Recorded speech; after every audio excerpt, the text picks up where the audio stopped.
Au Burundi, au lendemain des élections législatives, les chiffres commencent à tomber. Le taux de participation se situerait entre 70 et 80% selon la commission électorale.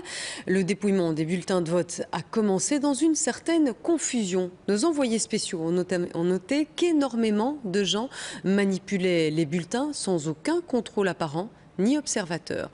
Reportage Gary Wantier, Édouard Laloy et Régis Derat. C'est l'heure du dépouillement à Kinama, au nord de Bujumbura. Ici, toutes les manipulations se font à même la rue, sous les arbres, le long des bâtiments de la commune. Les uns manipulent les bulletins de vote, les autres prennent note des suffrages exprimés. Au milieu de ce désordre apparent, les enfants se sont emparés des scellés des urnes pour les transformer en épées. On a 109 bureaux de vote ici et puis nous avons déjà dépouillé pour 96. C'est que ça va, d'ici peu de temps, on aura tout terminé. La tendance, si c'est plus ou moins pro-pouvoir. Mais qui est qui et qui fait quoi dans ce dépouillement aux allures chaotiques? Qui assure le contrôle? Qui vérifie que des personnes mal intentionnées ne s'approchent des urnes? Vous n'avez pas peur que des gens emportent les bulletins de vote, partent avec? Nous n'avons pas encore constaté ce cas. Tout le monde est un peu dans son coin, en train de farfouiller. On a l'impression que c'est pas très ordonné quand même. Mais c'est ordonné parce que nous le connaissons déjà.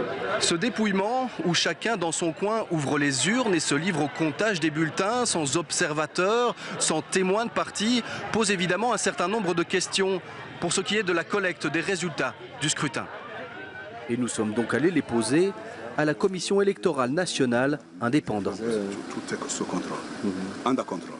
Son président refuse de croire en une quelconque falsification des résultats chez tous ces gens manipulant les bulletins.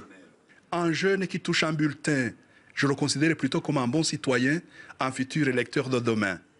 Une femme qui dit « j'ai voté hier, je voudrais encore retoucher le bulletin de vote », c'est plutôt heureux, j'appelle ça la curiosité citoyenne.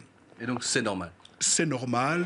L'apparente confusion liée au dépouillement n'en est pas une, affirme la CENI, qui tient à préciser que 4000 observateurs burundais ont été accrédités pour assurer le contrôle des élections. Et qui est le meilleur observateur des élections dans un pays?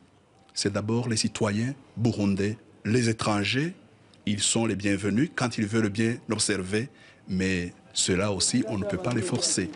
Selon les premières estimations officielles, près de 80% des Burundais se sont rendus aux urnes. Les résultats, déterminants pour l'avenir du pays, seront connus dans 3 jours.